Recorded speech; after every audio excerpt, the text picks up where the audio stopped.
ஜம்முவின் ஸ்ரீநகர் அருகே 2 பாகிஸ்தான் போர் விமானங்கள் சுட்டு வீழ்த்தப்பட்டதாக தற்போது தகவல் கிடைத்துள்ளது. பாண்டியராஜன், 2 பாகிஸ்தான் விமானங்கள் சுட்டு வீழ்த்தப்பட்டன. இதுகுறித்த விவரங்களை சொல்லுங்க. இந்தியாவினுடைய வான் பாதுகாப்பு அமைப்பு ட்ரோன்களை மட்டும் சுட்டு வீழ்த்துவதற்கான வல்லமை பெற்றது கிடையாது. அங்கிருந்து ஏவுகணை வந்தாலும் சரி வீழ்த்தும், எவ்வளவு பெரிய போர் விமானம் வந்தாலும் ரேடாரில் சிக்கிய அடுத்த நொடிய தாக்குதலை தொடங்கும் அளவிற்கு இந்தியாவினுடைய வான் பாதுகாப்பு அமைப்பு நிறுவப்பட்டிருக்கிறது. ஜம்மு காஷ்மீரை பொறுத்த வரைக்கும் ஸ்ரீநகர் அருகே 2 பாகிஸ்தான் போர் விமானங்கள் சுட்டு வீழ்த்தப்பட்டதாக தகவல் கிடைத்திருக்கிறது. நாம் நேற்று முன்தினம் கேட்கும்போது நேற்று முன்தினம் இரவு 3 விமானங்கள் பாகிஸ்தானுடைய போர் விமானங்கள் சுட்டு வீழ்த்தப்பட்டதாக தெரிவித்திருந்தார்கள். ஆனால் ஸ்ரீநகர் அருகே 2 பாகிஸ்தான் போர் விமானங்கள் சுட்டு வீழ்த்தப்பட்டிருப்பதாக ஒரு அண்மை தகவல் நமக்கு கிடைத்திருக்கிறது. இந்தியாவினுடைய வான் பாதுகாப்பு அமைப்பின் மூலமாக இந்த போர் விமானங்களை யார் காப்பை கூட நம்ம அடித்து ஒதுக்க முடியும். தற்போது சுட்டு வீழ்த்தப்பட்டிருக்கிறது. தடையை மீறி, எல்லையை மீறி இந்தியாவினுடைய வான் பாதுகாப்புக்குள் வான் எல்லைக்குள் நுழைந்திருக்கக்கூடிய எந்த பொருளாக இருந்தாலும் சுட்டு கொள்வதற்கான அவசர நிலை அங்கே பிரகடனப்படுத்தப்பட்டிருக்கிறது.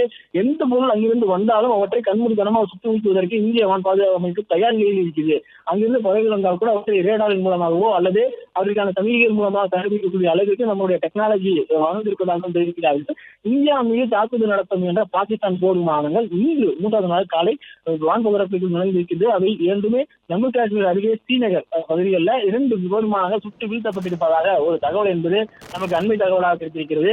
இந்தியா மீது தாக்குதல் நடத்துவதற்கு தொடர் முயற்சியை மேற்கொண்டிருக்கிறார்கள் பாகிஸ்தான். ஆனால் அவர்களுடைய முயற்சிகள் எல்லாமே முறியடிக்கப்பட்டுக் கொண்டிருக்கிறது. ஆனால் அவர்களுடைய பகுதிகளில் அவர்களுடைய விமான ஓடுபாதை தளங்கள், ராணுவ விமான ஓடுபாதை தளங்கள் இருக்கிறது. அவற்றை நாம் அடுத்து இருக்கிறோம். அவர்களுடைய ராணுவ தளவாடங்கள் இருக்கக்கூடிய பகுதிகள், யார் டிஃபென்ஸ் இருக்கக்கூடிய பகுதிகளில் நாம் வெற்றிகரமாக ரேடாரை ஒழித்திருக்கிறோம். அவருடைய வான் பாதுகாப்பு அமைப்பை அடித்திருக்கிறோம். மேலும் நாம் நினைத்த நேரத்தில் துல்லியமான தாக்குதல் நடத்தி கொண்டுதான் இருக்கிறோம். ஆனால் பாகிஸ்தான் தகமாரியாக பஞ்சாப் வழியாக உள்ளே பார்க்கிறார்கள், சண்டிகர் பகுதிகள், அதாவது ஹரியானா உள்ளிட்ட பகுதிகள் வழியாக உள்ளே பார்க்கிறார்கள், ராஜஸ்தான் மாநிலத்தின் வழியாக உள்ளே பார்க்கிறார்கள். ஜம்மு காஷ்மீர் மட்டும் தொடர் தாக்குதலை நடத்தி கொண்டே இருக்கிறார்கள். இடைவிடாத குண்டு முழக்கத்தை கேட்டுக்கொண்டே இருக்கிறது. அங்கும் அவர்களுடைய தரை வழியாக மட்டுமே இதுவரை முயற்சி செய்திருந்தார்கள், ட்ரோனை மட்டுமே பயன்படுத்தினார். ஆனால் தற்போது போர் விமானங்கள் மூலமாக ஜம்மு காஷ்மீர் பகுதியில் நுழைந்து தாக்குதல் நடத்த முயற்சித்திருக்கிறார்கள்.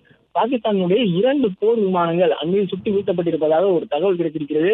வெற்றிகரமாக இந்தியாவினுடைய வான் பாதுகாப்பு அமைப்பின் மூலமாக அந்த ஆட்டோமேஷன் மூலமாக அந்த 2 போர் விமானங்கள் சுட்டு வீழ்த்தப்பட்டிருக்கக்கூடிய அந்த தகவலை கொடுத்திருக்கிறோம். முதல் முறையாக டெல்லியை நோக்கி ஏவுகணையை வீசிய பாகிஸ்தானுடைய அந்த முயற்சி முறியடிக்கப்பட்டிருக்கிறது. நடு மாநிலை வைத்து ஏவுகணையாக இருந்தாலும் சரி, ட்ரோன்களாக இருந்தாலும் சரி, இருந்தாலும் சரி, அத்தனையும் அளிக்கக்கூடிய அந்த வல்லமை நம்மிடம் இருக்கிறது. அத்தனையும் மக்களுக்கு எந்த ஒரு பெரும் சேதத்தையோ பொருளாதார ரீதியாக சேதத்தை ஏற்படுத்தாத வகையிலே வானத்திலே அளித்து அதை கீழே விழும்போது ஏற்படக்கூடிய சேதம் மட்டும்தான் இருக்கும். அதுல ஒரு சில இடங்கள்ல அங்க இருக்கக்கூடிய மக்களுக்கு, அங்கு செல்லக்கூடியவர்களுக்கு ஒரு சிறிய கட்டிடங்களோட சேதங்கள் எல்லாம் ஏற்படுகிறது. பெருவளவிலான சேதங்களை தடுப்பதற்காகத்தான் இந்திய வான் பாதுகாப்பு நிலைநிறுத்தப்பட்டிருக்கிறது. முற்றிலுமாக 100% ஜம்மு காஷ்மீர் பகுதியில வான் பாதுகாப்பு அமைப்பு செயல்படுத்தப்படுவதாக நேற்று இரவு 7:30 மணிக்கு வந்துவிட்டது. ஜம்மு காஷ்மீர் வான் பரப்பிற்கு அத்துமீறல் நுழைந்தால் அங்கே 2 மடங்கு வான் பாதுகாப்பு செயல்பட்டிருக்கிறது. ஆகாஷ் மற்றும் S-400 உள்ளிட்ட வகையிலான அந்த ஏர் டிஃபென்ஸ் எல்லாமே அங்க ரெடியாக இருக்கிறது. ஆகாஷை பொறுத்த வரைக்கும் நாம் நினைத்த இடத்தில் அவற்றை மூவ் செய்து கொள்ளலாம், போட்டோ செய்து கொள்ளலாம். நமக்கு எந்த இடத்தில் அருகில் இருக்கிறோமோ அவ்வளவு எளிதாக எதிரியினுடைய வான்பரப்பினுடைய நுழைவை தடுக்கக்கூடிய அளவு நம்முடைய தாக்குதலுக்கு, குறிப்பாக இந்தியாவினுடைய எல்லை பகுதிகள், இந்தியா பாகிஸ்தானுக்கு எல்லை பகுதியில் இருக்கக்கூடிய சிறிய விமான நிலையங்கள் மற்றும் பன்னாட்டு விமான நிலையங்கள், போர் விமான நிலையங்கள் எல்லாமே தயார் நிலையில் இருக்கிறது. அங்கெல்லாம் நம்முடைய ஃபைட்டர் ஜெட் வீரர்கள் ரெடியாக காத்திருப்பார்களாம். தற்போது அந்த ஓய்வு பெற்ற கண்களிடம் பேசும்போது அந்த விமான நிலையங்கள் இந்தியன் ஏர்போர்ட் கட்டுப்பாட்டிற்கு வந்துவிடும். அதாவது பயணிகள் விமான நிலையமாக இருந்தது, அது இந்தியனுடைய விமானப்படையினுடைய கட்டுப்பாட்டிற்கு வந்துவிடும். அங்கும் ஃபைட்டர்கள் காத்திருப்பார்கள். எவ்வளவு நேரத்தில் நம்மளால் ரியாக்ஷன் கொடுக்க முடியுமோ, அதாவது பாகிஸ்தான் பகுதியில் இருந்து ஒரு போர் விமானம் வந்து கொண்டிருக்கிறது என்பது நம்மளுடைய ரேடார் சமிக்கைகள் மூலமாக தெரிவிக்கப்படும்.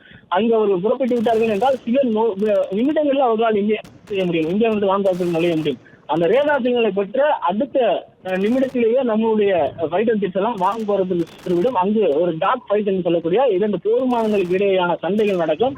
இது எல்லாமே இதுவரைக்கும் ஒரு இந்த டாக் ஃபைட் என்பது நடைபெற்றதற்கான எந்த ஒரு அதிகாரப்பூர்வ அறிவிப்பும் இல்லை. அவர்கள் அங்கிருந்து வருவார்கள், நம்முடைய வான் பாதுகாப்பு அவர்கள் அட்டாக் செய்யும். ஆனால் நாம் இன்று இரவு சொல்ல போனால் உள்ளே சென்று பாகிஸ்தானில் இருக்கக்கூடிய விமான ஓடுதளங்களை நாம் அடித்திருக்கிறோம்.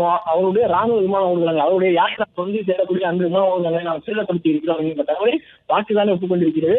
ஆனால் டாக் ஃபைட் பாகிஸ்தானுடைய போர் விமானமும் இந்தியாவுடைய போர் விமானமும் ஒரு சண்டை செய்வதற்கான ஒரு எந்த தகவலும் இல்லை. ஆனால் நம்மால் டாக் ஃபைட் செய்வதற்கு எந்த நிலையிலும் தயாராக இருக்கிறது. வான் பாதுகாப்பு அமைப்பை மீறி ஒரு போர் விமானம் உள்ளே வருகிறது, ரேடாரில் சிக்கிய பிறகு அதனுடைய டார்கெட் மிஸ் செய்யப்பட்டால் அப்போது போர் விமானம், இந்தியாவினுடைய போர் விமானங்கள் மேலே நிற்கும், வான்பரப்பில் நிற்கும். வான்பரப்பில் அத்துமீறி நிலைத்த பாகிஸ்தானுடைய அந்த விமானங்களை எதிர்க்கக்கூடிய அளவிற்கு நம்மிடம் வளம் இருக்கிறது. நம்மிடம் வான் பாதுகாப்பு அமைப்பை மட்டுமே நம்பி நம்முடைய ராணுவம் பணியாற்றவில்லை. நம்மிடம் இருக்கக்கூடிய பதிலடி தாக்குதல்கள் எதிர்க்கு நேருக்கு நேர் என்று இந்த டாக் ஃபைட் என்று சொல்வார்கள். வான்வெளி பரப்பில் சண்டை செய்வதை டாக் ஃபைட் என்று சொல்வார்கள். அந்த ஃபைட் செய்வதற்கு நாம் தயாராக இருக்கிறோம். அதாவது பாகிஸ்தானில் இருந்து புறப்பட்ட ஒரு ஏர்கிராப்ட் இந்தியாவினுடைய வான்பரப்பை நோக்கி வருகிறது என்றாலே இந்தியாவுடைய ரேடார்கள் அதை கணித்துவிடும். அவருடைய வான்பரப்பு 100% கண்காணிப்பு வைக்கப்பட்டிருக்கும். அந்த ரேடார்கள் வரும்போது கண்டுபிடித்த பிறகு அங்கே தயார் நிலையில் இருக்கக்கூடிய, அதாவது எல்லையோரமே நம்ம இருக்கக்கூடிய விமான நிலையங்கள்ல நம்மளுடைய இந்திய விமானப்படையினர்கள் தயார் நிலையில் இருப்பாங்க.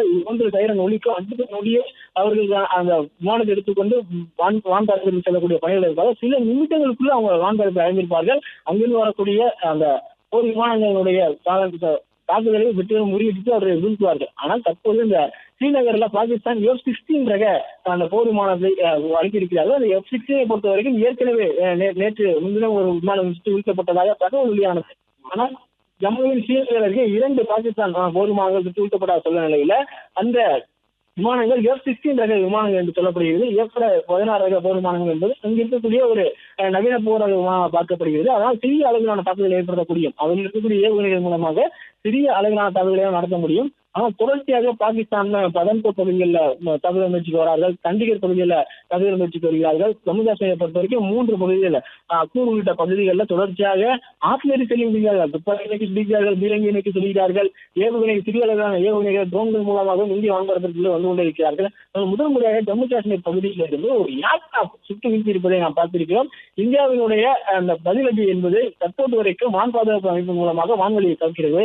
ஆனால் இந்தியாவால் போர் விமானங்கள் மூலமாக தாக்குதல் நடத்த முடியும், டாக்கிங் ஃபைட் செய்ய முடியும். அங்கே பாகிஸ்தான் எத்தனை விமானங்கள் வந்தாலும் அத்தனைக்கும் பதிலடி கொடுக்கக்கூடிய அளவிற்கு இந்தியாவுடைய அதிக அளவிலான விமானங்கள் இருக்கிறது. இந்த போர் விமானங்கள் அனைத்தும் நவீன தொழில்நுட்பத்துடன் இருக்கக்கூடியவை. நாம் அவர்களுடைய வான்பரப்பில் அவர்களுக்கே தெரியாமல் உள்ளே ஊடுருவி ஒரு தாக்குதலை நடத்தி இருக்கிறோம். நேற்று இரவு பாகிஸ்தானுடைய 3 விமான ஓடுபாதைகள் ஒழிக்கப்பட்டிருக்கிறது. பிளே ஸ்டோர் மற்றும் ஆப் ஸ்டோரில் இருந்து பாலிமர் செயலியை QR கோடு மூலம் பதிவிறக்கம் செய்யுங்கள். செய்திகளை உடனுக்குடன் பெறுங்கள்.